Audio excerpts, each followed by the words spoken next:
We're going to be talking about AI plus SEO in 2025. Why did I title it AI? Why did I title this AI plus SEO in 2021? There we go. Sorry, why did I title this AI plus SEO in 2025? Well, I think they work really well together. I think AI is sorry, SEO is a method and AI is the tool we use. And they work really well together, as I will explain throughout the next 30 minutes or so. So let me just get started. And if anybody pops in later on, this is being recorded and I can send it out to anybody that's interested in viewing. So, first of all, what we're going to cover today is what is SEO at all? What does it even mean? Does it still matter now that AI is in the picture? We're going to talk about the new formula for ranking in SEO and on the Google front page. The algorithm changes all the time, but I have some definite steps that you can take to make it work better for you. We're going to talk about the importance of content in SEO. A lot of people think it's just like little details on your website, but there's a huge content play with SEO. Then we're going to talk about how to use AI to support your SEO, right? They work really well together. And so I'll also go over any questions anybody has. And you can just type them into the chat if you like. And I'll just make sure that it is actually, yeah, you can either chat to everybody or you can chat directly to me, whichever you like. I will see everything. So there we go. There's Julia. We got some California in here. Julia's from my hometown, which is Bakersfield, which is awesome. So thanks, Julia, for joining. Julia, just to catch you up, we're going to talk about SEO. Does it still matter? New formula for SEO, the importance of content in SEO, and how to use SEO or how to use AI to support your SEO. And then we can answer any questions that come through. So without further ado, who am I to speak about this, right? Well, I worked for about 12 years in sales and marketing. I worked at Barron's, which you guys might know. It's the Advisors magazine. I worked at FT. I worked at a marketing technology company called Bright Talk. I created my own podcasts and webinars, so I've done a lot of content marketing as well. I've got CFA, Claritas certifications, and HubSpot certifications. I wrote a book on digital marketing for independent financial advisors called The Book on Digital Marketing for Independent Financial Advisors. I am a member of NAFA, which is the National Association of Insurance and Financial Advisors. And for fun, I do painful things like triathlons. So that is me. And this is a core part of what I do is I'm also part of coaching groups to help me level up my services, help independent financial advisors better. My point in telling you this is that I'm a big believer in what you surround yourself is what you will become. And I try to surround myself in the ideas of marketing and financial services. And these are some of the people that I've worked with throughout the years, a lot of tech companies, realtors, but also wealth management. And I'm focused specifically on independent financial advisors. And this focus, which I really encourage people to do as well, allows me to hone in on the biggest challenges that independent financial advisors have. One of those is discoverability, right? Being found, becoming known, becoming the best known advisor in your area. And this is, I literally named my company Independent Financial Advisor Marketing because this is what I want to do. I believe this so much, this idea of focus, to make sure that you can increase the resolution of the problem you solve, that I named the company this. The goal is to help advisors double their AUM. And so I host these webinars, these educational seminars, because they're a big part of what I do, right? I want to give you guys information. I want to give you insights that can help you make better decisions. And if you want to talk about me, about how I can help you implement the strategies that I'm talking about today, happy to have a chat about that later on. But first, we got to talk about SEO and AI. This is why you guys came here. So let's just jump into it. SEO basics. What is SEO at all? SEO stands for search. Oh, here we go, Chris. SEO stands for search engine optimization. Briefly, it means it helps you speak the language of these search engines. If you know exactly what the search engines are looking for, it's easier to show them where to find that thing on your website. And we can know what the search engines are looking for because we have analytics. Because what the search engines are looking for is what people are searching for. Search is an indicator of demand. And these analytics help us know what people are searching because we can figure out what are people asking, right? We can figure out what are they typing in to get to answer the questions that they have. This is what people are asking. But not only this, it prioritizes not just the words that they're asking for. Search engines go further than the words. Now, because they've had a lot of updates, they're also asking for you to have a good experience when they get to your page. Because if you go to a really old website, it's clunky, you don't know where to find anything. The best ones, you know exactly where to find things. It's easy to read because you got to optimize the words that your people are typing or the words that you're typing in so that they are exactly what people are looking for, right? The experience needs to be good because this is what the market has enabled us to do, have fast websites, fast loading websites, etc. This is all an effort to get traffic from Google or any search engine, but Google's the main player right now. And this is one of two ways that you can get traffic from Google. And the other way is to get traffic to your site from paid ads. And a little bit of AI that's creeping in there, but paid ads are a big portion. And some people ask, does SEO matter? If you can just pay to be higher up on the search page, well, if you want to show up today on the first page of Google, don't even think about using AI because AI is a long game. But if you're playing the long game, it will definitely help you show up on the front page. If you want to show up as an authoritative source, yes, SEO helps. If you want to drive your average cost per lead down, the average amount of money that you're paying to get a lead, yes, SEO will help with that. Because if you can get on the homepage, it'll drive traffic because there's still so much demand. And as you can see, this paid ads, they do obviously get clicks. It's the fast route to finding leads. 5.9% of clicks come from paid ads. The local pack, which is just the map, right? That's 16% of clicks. Not a little number, but this is the number one result on the search page, right? I typed in financial advisor Grants Pass, Oregon. The number one result gets 23% of clicks. Now, this is from firstpagespage.com. This is very recent information. This number one result gets 23% of clicks, let alone 2, 3, 4, 5, those results, right? A huge majority of results or of traffic comes from organic.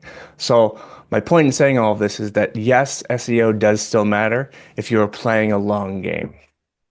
So let's talk about like how much actual demand is out there that you can harness with SEO. First of all, online experiences. Most of them start with a search engine when you're looking on a search engine, right?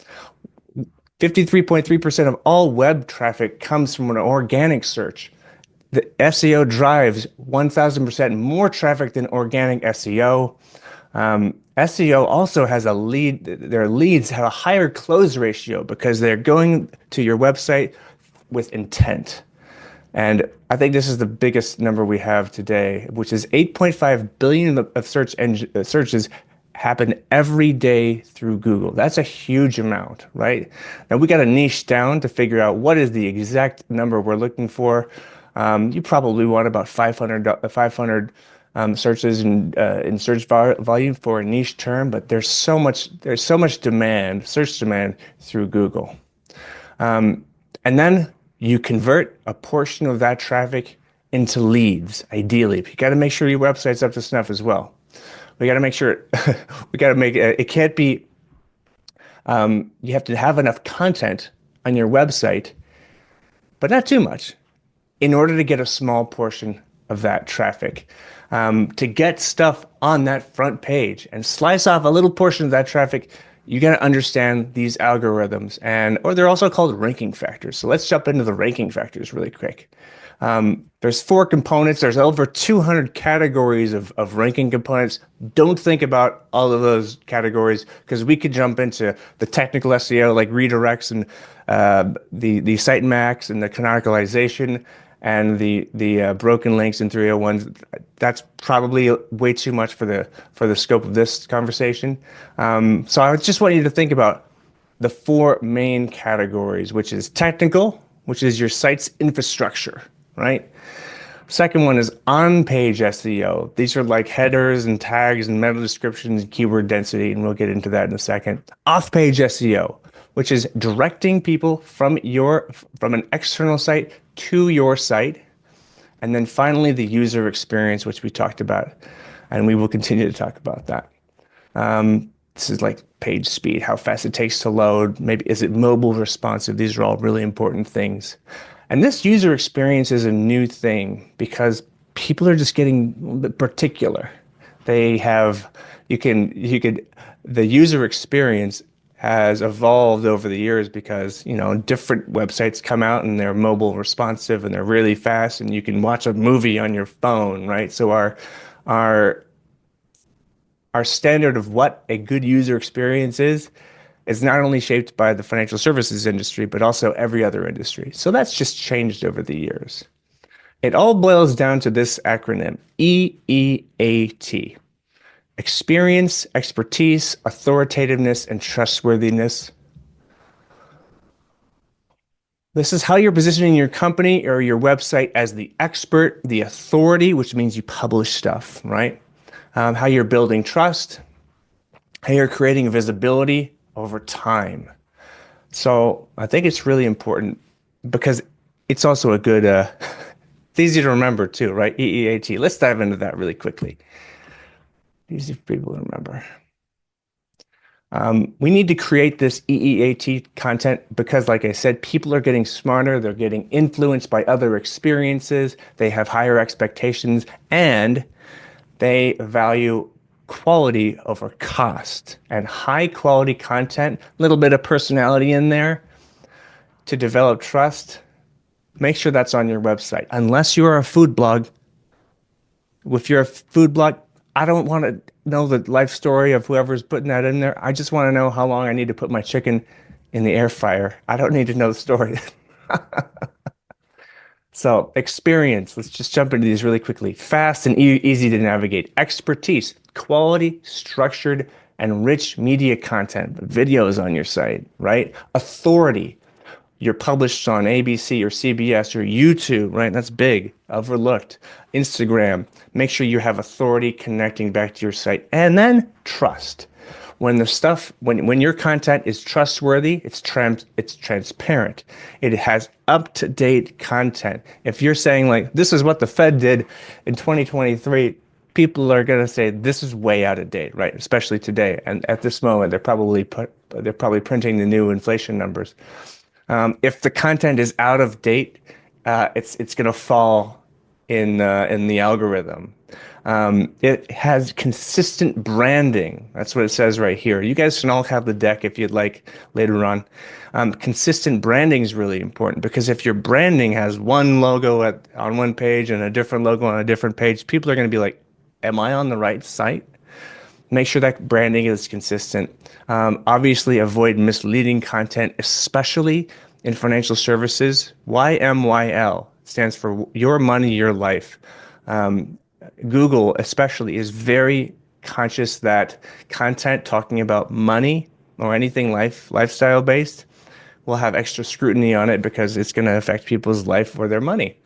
So financial services has a higher bar, I would say, which is a good thing. So talked about how you need to develop trust by having quality content on your site. One of the other places that you get traffic from is that local pack. So let's just jump into that really quickly. When you can get up in there in those search results on the local pack, the biggest thing for this is 16% of clicks. So it's nothing to snub your head at. Having a Google business page is so important in this. And that also opens up the possibility to have local service ads, but that's paid. That's not SEO. But having a Google My Business page, having good on-page experience and content, having reviews to your site. That's also very important. Whether those views are on Google My Business or it's on your site, that's also really important. Making sure you have um, links between your site, which are called on-site links, or then coming from elsewhere, which is off-site links, or internal linking is an on-site link. Behavioral, as in, is it easy to navigate around? Do you have citations? As in, do you have your business name, address, and phone number on a directory online, US or US Money, etc. All the online directories. If you can get your business name, address, and phone number on a profile on a directory, that's a huge way to get good SEO. And personalization is big because people dwell on the page the more it's personalized and it shows some personality. All those influence the local map ranking factors. So let's just talk really quickly about this new SEO formula. There are 8 things you can do. We've boiled this formula down so you can get better results in your SEO, and then we'll dive into a couple more of these. So first one is find out which topics are most important for your audience and financial services. I have a couple in next slide. Find out which topics are most popular for using Google search, right? What are people searching for? And what's the search volume? You don't want anything that has less than 500, I would say, search volume for any given keyword term. It's not going to have, you're not going to get much traffic from that. So you can find these things using tools like Google Keyword Tool. Answer the Public is great because you can figure out what are the exact questions people are asking. And you can know the search volume, which will help you prioritize which content to make. You can also use Search Atlas, SEMrush is another one, Ahrefs. These help you understand what content should I be creating. Then create those pages that answer those questions.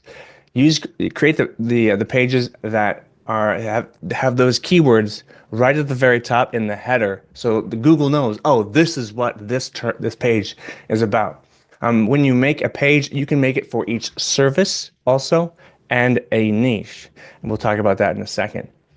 Then optimize your website for the user experience. Again, make sure it's easy for the person to read, but also for the algorithms to scrape.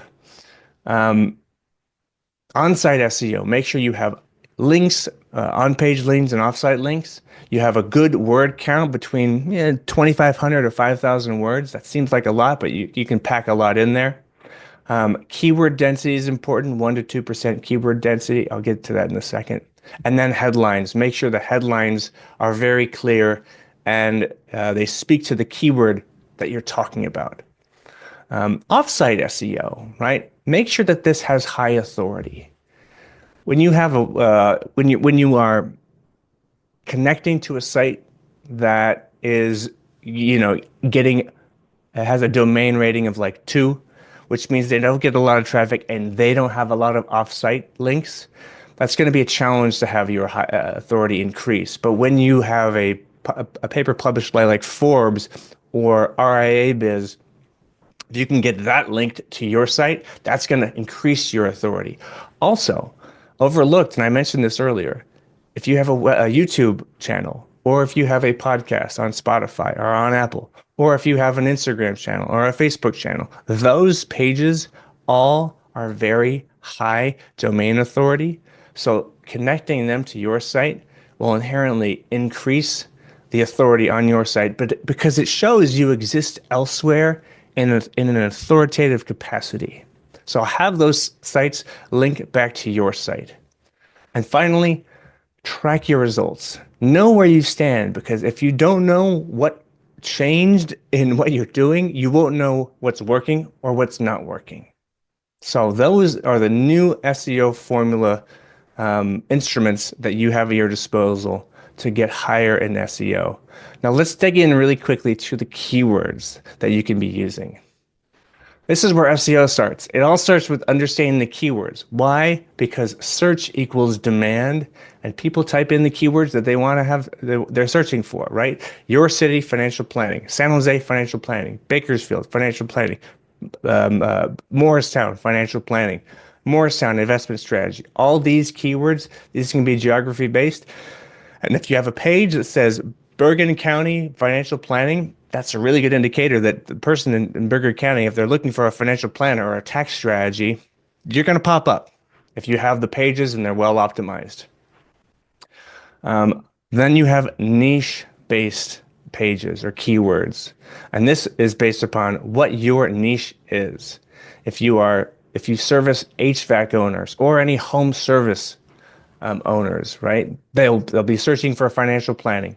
Or maybe they'll be searching for tax strategy or retirement planning or insurance.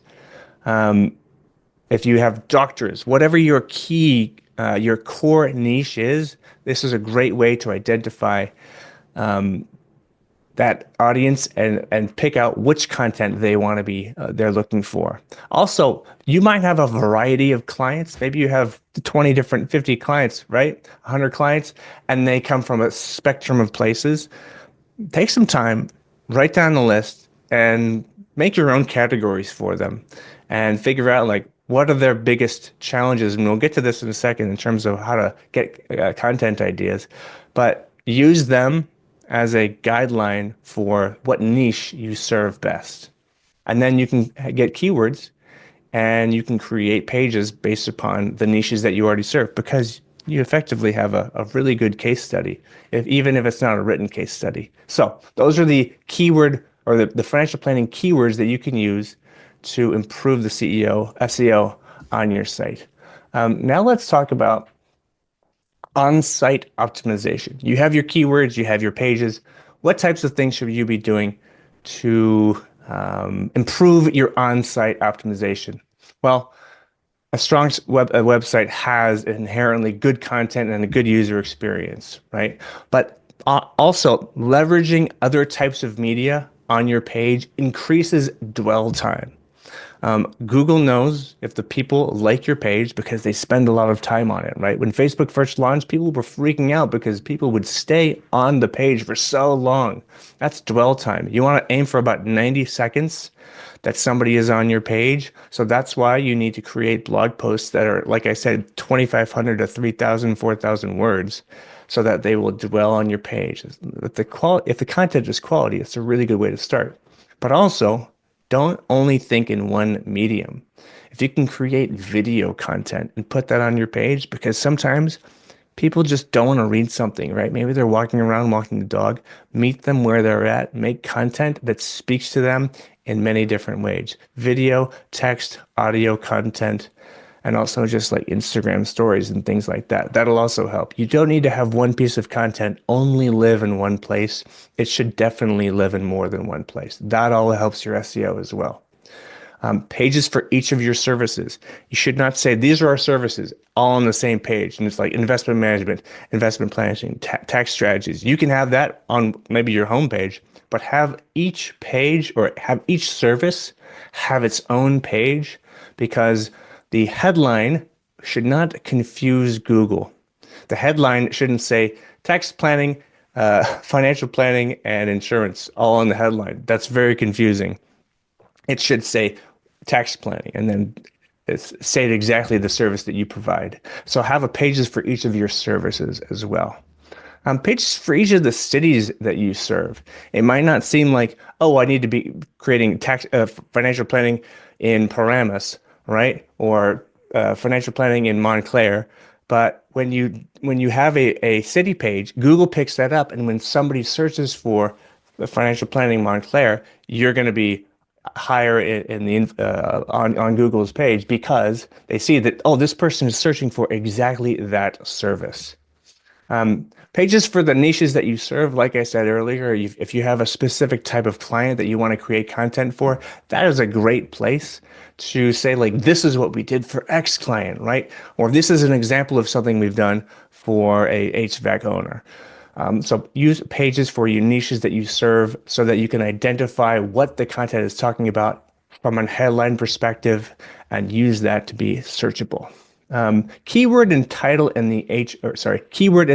H1. This helps you tell Google this is exactly what this page is about. When somebody searches for this, you should, hey, you Google should push that up to the search results. A meta description is a behind the scenes descriptor to Google of what the page is about. But what happens is if somebody searches for a term, it'll pop up with a tiny 160 characters of what the page is about. That's why you need to say you got to sell that service. So make sure that your meta description is not overlooked. And most of the time they just default to whatever your company does. So if you can optimize the meta description for each page to explain what you do, it'll make it more descriptive to Google and to the person searching for what you do. This is really overlooked, this name, address, phone number in the footer of every page. The more places you have your name, address, phone number, NAP, the better. Because if you have it in directories, and you have it on Facebook, and you have it on Google, and you have it on your Google business page and on your website, that's authority. And we want to drive up authority. Blog with ongoing updates and syndication. This means putting out a blog saying this is what we're doing. It tells Google that your site is still working. Your site is still there. It's being updated. There's a beating heart behind your website. And it also gives you a lot of things to send out to your network, whether that's a newsletter or that's posts on LinkedIn. It tells Google that there's a heartbeat behind your website. There's somebody there. We're doing business. We're still in business. Finally, focus on page speed for desktop and mobile. 5 seconds is a long time for a website to load. There's a website called pagespeed.com, and I can send it through if anybody's interested. Make sure your page does not load slowly. There's a lot of issues behind why it could load slowly. You might have massive photos on the page. Maybe you have a video on the front page. You can put videos on, but you need to do it correctly to make sure that your website loads fast. People have a high standard of how fast a website should load, and it needs to be fast, or people will be like, they have not taken care of their website. Are they taking care of their company? Next page, off-site optimizations. Claim and optimize your Google business profile listing. This is how you get found. This is how you get in that local pack. 16% of clicks come from the local pack. Make sure you claim and optimize your Google profile listing. I mentioned the citations a lot. These are important too because it helps you gain authority. Make sure you have that NAP on all the available directories. We talked about building authoritative links. I'm going to say it again. Make sure that anytime you get an article somewhere or somebody cites you, ask them for a link back to your site. If you do business with somebody, if you do business with the local chamber of commerce or with somebody that you refer business to, ask them, hey, can you link back to my site? That helps you increase your domain authority. And it's also just a good idea to do in business because you might get referrals from them as well, right? They also benefit from having a link on their site. Strategic content syndication. This is like creating webinars and podcasts and putting them out there, making sure that your videos are on YouTube. Again, high domain authority. That's a really good idea. And then building up online reviews. For financial services and financial advisors specifically, there's a lot of red tape about what you can say in a testimonial or a review. So make sure you know the rules, and I have other content about that. But the biggest key things here are there's a difference between a testimonial and an endorsement. Testimonial is a current client, an endorsement is from a past client, and you cannot cherry pick from the content. You have to give everybody an equal chance to say, like, yes, you're a great person and you do good business.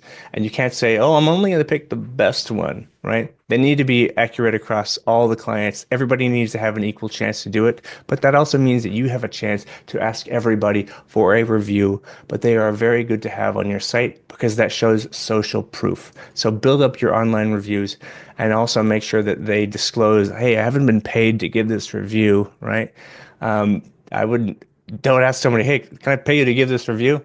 That probably just smells bad to so many people. So I would avoid doing that in general. The biggest challenge, I would say, So this is the kind of the SEO formula that's worked for a lot of businesses, but they all face one challenge with SEO. One reality, I would say. And I have a joke about this, which is hilarious. What do Amazon boxes, a basement, and SEO have in common? And the answer is once you think you're done, you got more boxes here tomorrow. So SEO changes because people and platforms change. Also, new tech comes along and shifts the landscape. So it's a constant battle of making sure that you're staying up to date with the algorithms and making sure that your links are still out in the ether. People haven't taken the link off their website, making sure that you're just staying up to date with the times. So this is when AI comes into the conversation, and we're going to jump into some AI stuff in a second. But the reality is that a blog post won't cut it. It needs to be optimized for AI, especially now. And you need to make sure that AI can see it. And you need to make sure that you follow these EEAT rules. Because a blog, your website it's the heartbeat of your online presence. Because even if you get a referral, people are going to search you. And a website allows you to control the narrative of what they are reading, right? When they search for a problem that you solve, you can make sure that your site is there to capture that demand. And the search engines, it's really good for us, right? The search engines, they need one thing to get you in front of people that are searching on them. And that one thing is fuel. And the fuel is content. There's just so many vendors of this content, right? There's so many food vendors out there, but not all of them know how to use AI tools to get their hungry searchers, right? So AI is coming to get them, and the question is like, will AI? Everybody, well, is AI going to affect SEO? The answer is absolutely. Absolutely, AI is going to affect SEO. But just like you can hijack Google's algorithm to speak to it, you can do the same thing with AI. It's actually even better. These things are called, here, this is an AI overview. All right, I'd be like, what's the name of that? It has a name. It used to be called Search Generative Experience, but that has a name, and it's possible to be a part of that AIO if you focus on these EEAT principles that we've discussed. There is no new technology. It's just you need to focus on these core fundamentals. But I think the importance of this screenshot that I took, it should not be understated. And why is that? Because I asked AI how to use itself, right? How do you be an AIO for Google? If that's an AIO for Google, it told me how to it told me how to do what I asked it to do by saying, how do you work? Right? I'm going to explain this using a story about dinner. If you have kids, you have a spouse, imagine what this be like. You're hungry. It's your night to cook dinner. What does everybody want? You say, oh, they say, I don't know. Done. These restaurants have hacked the system. What do you want to eat? I don't know. I don't care. Whatever. This is exactly what AI can do, right? You can ask AI exactly what you can do to get high in the rankings, and it's going to tell you, but you still got to do the work, right? You got to know where to ask that too. Some platforms are much better at that than others, and Google will give you an example itself. But you can, if you have access to the right tools, which I do, you can use AI to write content, and you can use AI tools to help you make sure it is readable by AI, because SEO helps Google read your site, and then AI can help you write the stuff. And then, this is awesome, AI can help you make sure your SEO is readable by AI. This is a beautiful thing. This is a tool I use. It's called Search Atlas, and you can use it to grade your content based on a variety of scores, right? Some of these aren't as necessary as others. You can do much more through this than you can on Rank Math or Yoast, which some people use. I use Rank Math as well. This just provides you a lot more granularity into the content, right?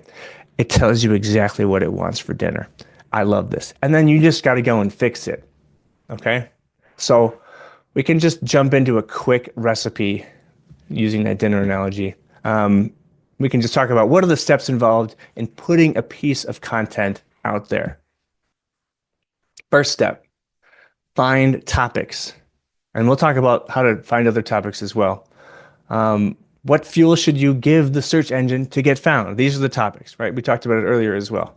Then you ask AI for an outline. You can ask ChatGPT. You can use a prompt engineer to help you ask ChatGPT the right way. There's ways to do that. We do that as well. You get an outline from ChatGPT, and then you refine the outline. Make sure that each segment of the outline makes sense to you as a professional. This is your authority. Make sure that it makes sense. It's not going to be perfect, but it'll really cut through the clutter and help you destroy any writer's block you have, right? Ask it for the things that your SEO plugin will already ask for. 1 to 2% keyword density. Make sure you have the main keyword there. Make sure you include reference links and external links and metadata, or ask it to plop something out, right?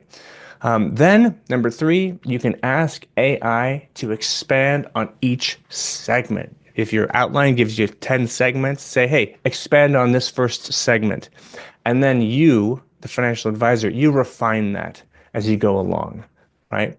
Then after you have all your segments refined, you can put it on your website. Yeah, that's what a CMS is, a content management system. That's basically a website. As long as you have a lot of blogs and webinars, etc., which you should.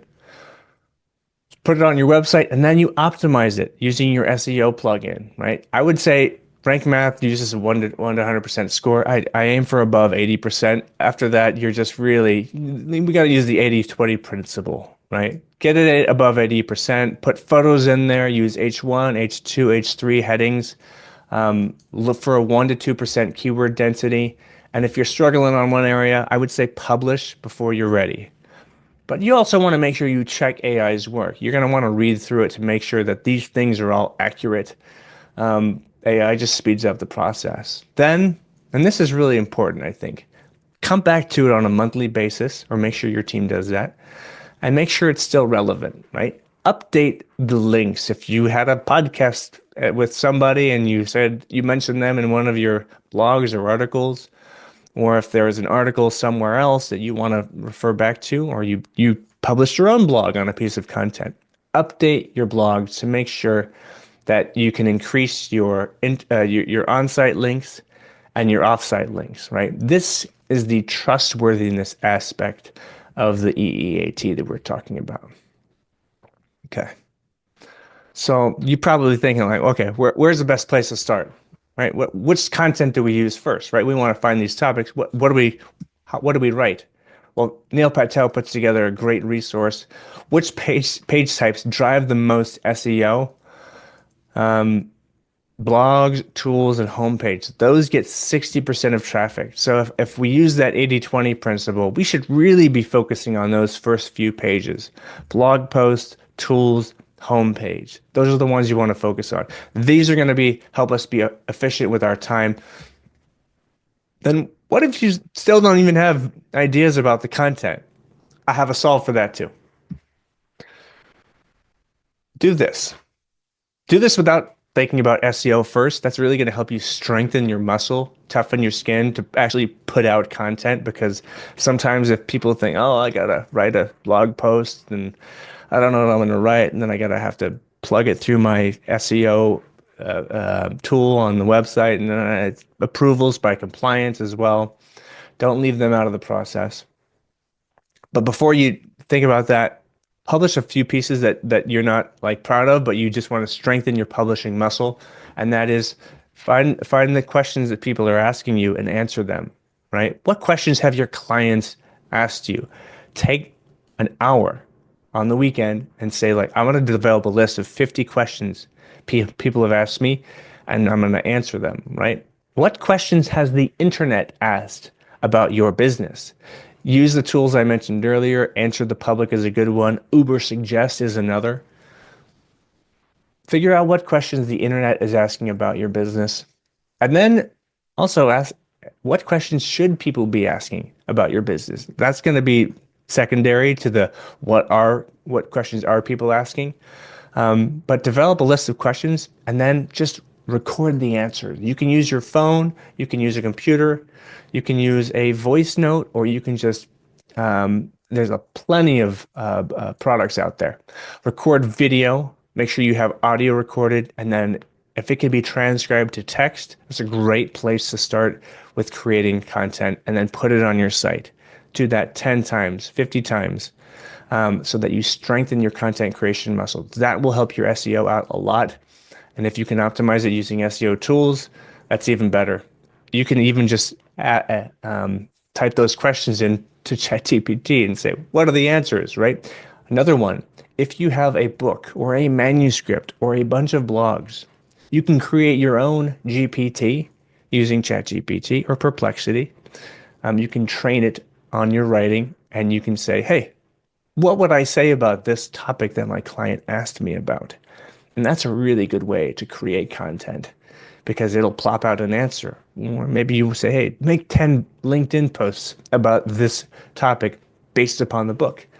And it'll plop out a bunch of answers. And you can edit those as you like. I was doing this with emails today. You can edit those as you would like. So put it in your voice because it's not going to be perfect. But this helps you strengthen your muscles and toughen your skin because publishing is really tough because you're putting your words out there. You got to be vulnerable. But this is a really good place to start.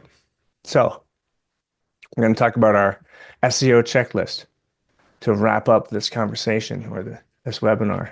On-page SEO. Make sure you have pages for each service and your main cities. Second, optimize your titles, your H1, URLs, images, etc. Make sure those accord to the keywords and make sure you have unique content for all pages. For the Google My Business page, this is really important because it gets you out there, it increases your chances on being on the local pack. Claim and optimize that. Add to Yext, another citation management platform. Add to those major data aggregators. Put a system in place for driving the online reviews and add new citations on an ongoing basis if you can. Create ongoing content. Push out a blog post at least once a month, if not once a week. Syndicate those things on your newsletter. Put it on LinkedIn. Make it on Twitter. My rule, this is commandment number 10 from the book on digital marketing for independent financial advisors. Commandment number 10 for digital marketing is make sure that your content adheres to the 1-to-5 content ratio. Each piece of content needs to create at least 5 other pieces. Host a monthly webinar or a podcast. Put your flag in the sand and say, we are doing this every month.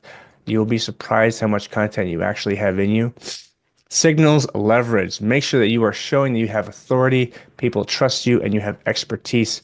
Make sure you do follow links back to your clients' websites. That's another one, right? Anytime you have multiple map embeds on your site, it's a really good authority source from Google. And then put fresh content on your site. So we've covered a lot of ground. If there's any questions, let me know. There's a lot to swallow here. We talked about making sure you know how SEO works. We talked about how SEO and AI play together. Implementing these things is difficult, but it's doable. You can do it on your own team. If you need help implementing this, reach out to me. I'm happy to get an understanding of where you are and your goals and the content that you create and what kind of traffic your website generates. I have tools to understand all these things, but it would also be really good to just understand your specific challenges and what you're looking at in terms of where your business is and where you want to be. Other than that, I will let you guys go. We've gone 45 minutes. That's took a lot longer than I expected. Let's see. Thank you, Julia. Cool. Everybody, well, have a great rest of your Thursday, and we will see you on the next webinar. We're going to be talking about creating a website that converts, and that's going to be on February 27th. So we will see you then. Adios.